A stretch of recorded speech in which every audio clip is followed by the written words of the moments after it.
Bisannuelles, vous les semez une année et elles fleurissent l'année d'après. Des fleurs qui donnent un nombre incalculable de graines.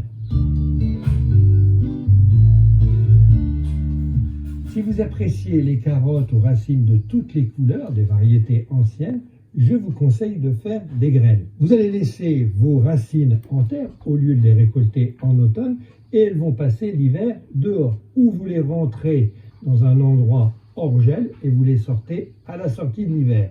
Au printemps, les carottes repartent en végétation et à partir du mois de juin, on profite d'un magnifique bouquet de fleurs, des fleurs ombellifères de la forme des ombrelles. Les fleurs de carottes sont blanches, elles sont très décoratives aussi dans le potager. Elles sont fréquentées par de nombreux insectes, mais les oiseaux adorent les graines. Donc il est important, dès que les fleurs commencent à faner, dès qu'elles commencent à former ces graines, de couper les fleurs pour pouvoir les conserver et les faire sécher. Donc on en cueille quelques bouquets.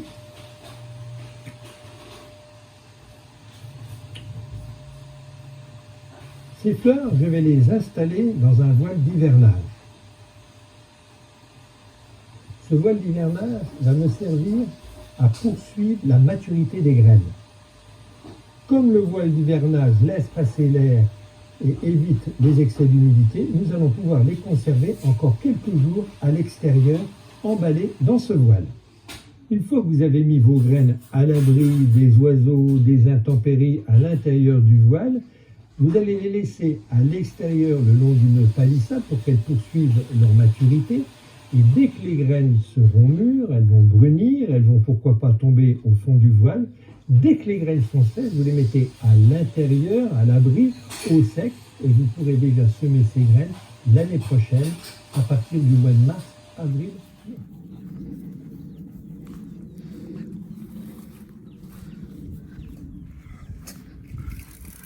Eh bien, bonsoir tout le monde.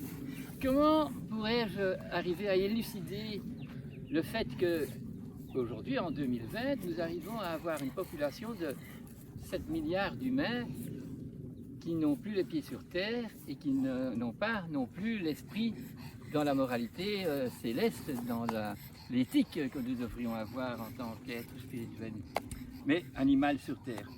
Alors on va commencer avec les carottes, donc c'est plus profond que l'herbe qui est à la superficie de la terre, qui est à la hauteur des pâquerettes.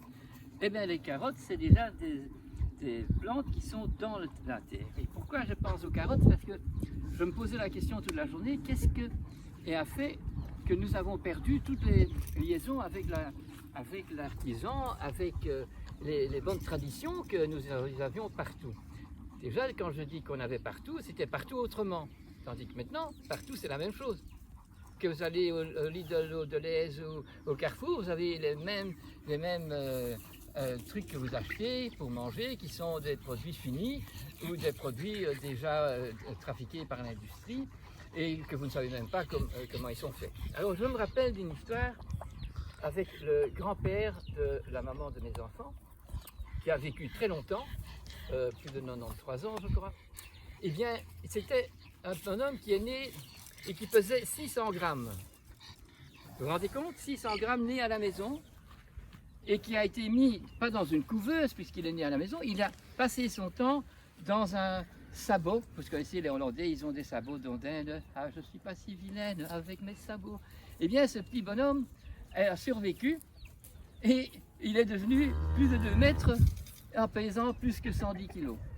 Une armoire à glace qui travaillait le bois ébéniste, qui était vraiment avec un charme et tout à fait pondéral avec la terre et avec un but de rester un artisan qui savait donc utiliser ses mains et des instruments d'artisan. Eh bien lui, quand moi j'ai eu 6 enfants, et il avait un potager.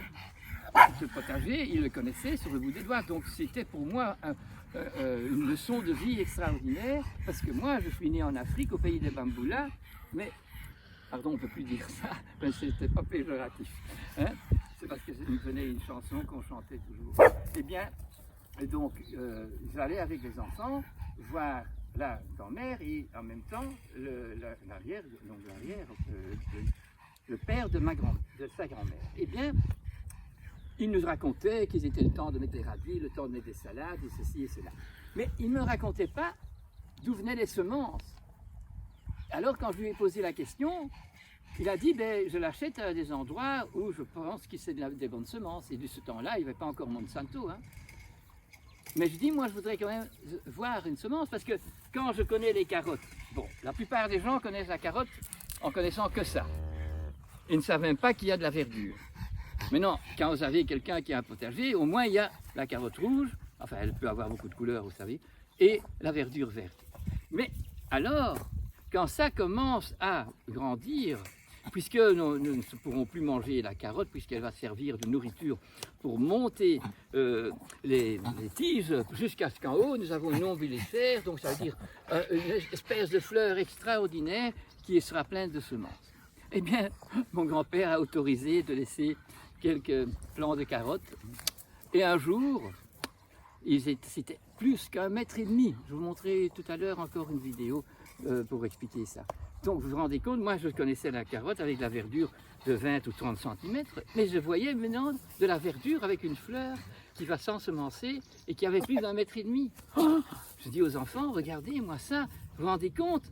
Alors, le grand-père n'a pas dit qu'il fallait couper les semences et les mettre à sécher quelque part, mais il n'a pas dit qu'est-ce qui s'est passé.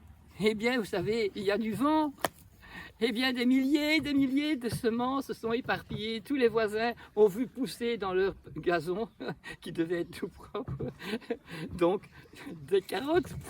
Et on a eu des plaintes, bien sûr, parce que des carottes dans le gazon de la voisine, hein, et sur le trottoir ou entre les haies, c'était un peu inconnu. Mais voilà, bon, j'ai appris que j'étais, moi, déjà un con et pas un connaisseur des carottes. Puisque je ne connais pas le cycle entier, et depuis la Deuxième Guerre mondiale, certainement, les gens qui sont nés n'ont jamais vu comment on fait des semences. Alors ceux qui aujourd'hui essayent de faire bien, ils essayent de trouver des semences qui ont gardé leur originalité, et pas celles de Monsanto, parce qu'ils font la différence. Mais est-ce que vous avez vu la semence de la carotte, la semence de la salade? Est-ce que vous n'avez pas vu ça?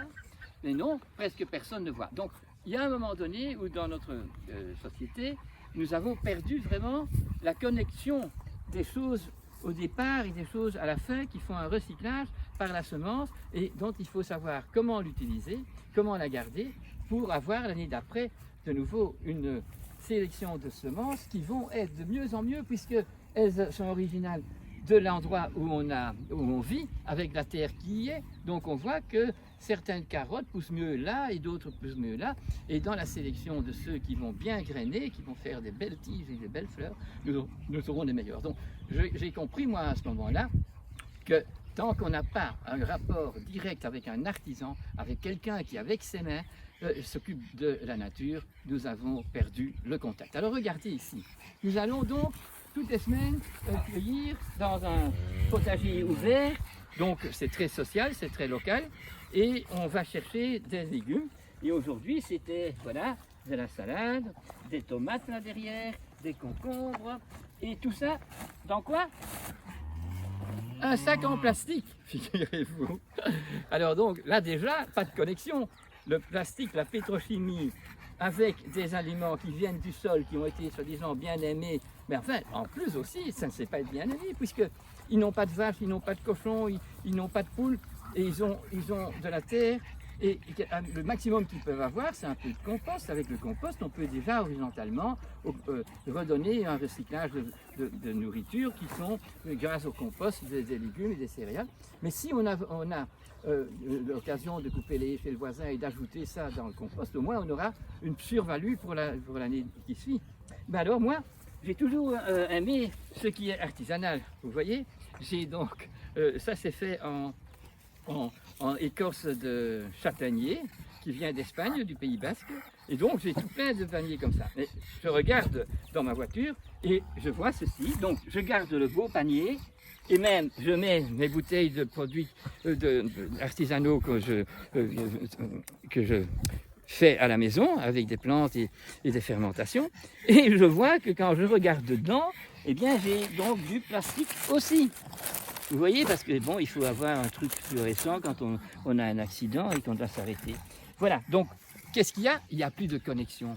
Il n'y a plus de séparation entre ce qui est absolument pas bon, vers lequel on aurait dû renoncer, et les choses pour lesquelles on doit se sacrifier. Et se sacrifier, c'est pas être du martyr, parce que chaque fois que je vais quelque part où on a des vrais gens qui travaillent le potager, et on entend les abeilles à côté, on voit les poules à côté, on voit tout ça, ces gens sont des gens paisibles qui ont à vous raconter de la sagesse tout le temps. Et quand vous avez aidé, et c'est les princesses, vous recevez ça de princesse. Quand c'est des ficons, vous avez ça de ficon. Parce que la nature, elle est généreuse, et les gens qui font ça sont généreux. Tandis que tous ceux qui font de l'exploitation, ils ne sont pas généreux, ils font tout pour gagner beaucoup d'argent, et ça ne dépend pas de la qualité du produit, mais ça dépend simplement de la quantité. Et nous sommes là.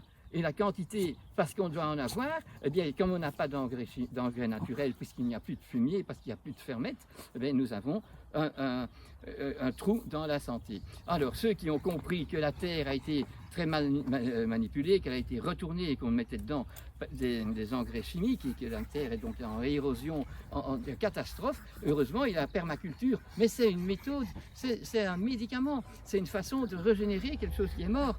Et donc, on ne doit pas avoir aversion du fumier. Mais c'est compréhensible, il n'y a plus de fumier, donc on ne sait plus faire de la biologie. Nous sommes perdus. La biologie, c'est la logique de la vie. Bio, c'est la vie. Logos, c'est le langage. Et ce que je voulais vous faire comprendre, c'est quand on a perdu ce langage, quand on peut démolir un atome et qu'on ne sait plus que c'est un symbole et qu'on est dans le diabole et qu'on ne sait pas que c'est diabolique. Mais dès qu'on a commencé avec les sciences, avec l'économie et avec les consommateurs, qui ne sont plus des connaisseurs, la multitude des gens, autant les producteurs que ceux qui fabriquent, que ceux qui consomment, sont idiots au point de vue de la biologie. Ils ont divorcé avec la Terre, divorcé avec leur but existentiel. Si on commence à comprendre ça, eh bien on va redevenir amoureux de la Terre et on va vouloir apprendre, tous ces gens qui restent et qui encore continuent à être des artisans, de nous apprendre. Alors, un artisan qui sait jouer du violon, un artisan qui joue du piano, fantastique, j'enlève mon chapeau. Mais si je sais jouer du violon avec un piano, enfin, avec un truc technologique, ben j'ai dévié, j'emploie donc des choses. Et c'est bien sûr une créativité de ma part de savoir travailler avec mon ordinateur, de suivre mon GPS. Mais ce n'est pas de l'artisan. Ça ne me rend pas plus humain, ça me rend tout à fait divin. Je suis un diable qui sait arriver quelque part, rien qu'en donnant l'adresse et n'en sachant pas si c'est en Flandre ou en Wallonie. Voilà, tout est comme ça aujourd'hui. On n'est plus enraciné et on n'est plus dans la relation avec notre origine céleste et notre destinée. Alors pensons que pendant le petit temps que nous les humains, nous sommes sur Terre pour accomplir un travail pour lequel, quand on va mourir, on est en paix parce qu'on peut dire « Ouais, je pense que je peux mourir, j'ai apporté de l'amour ». Merci beaucoup.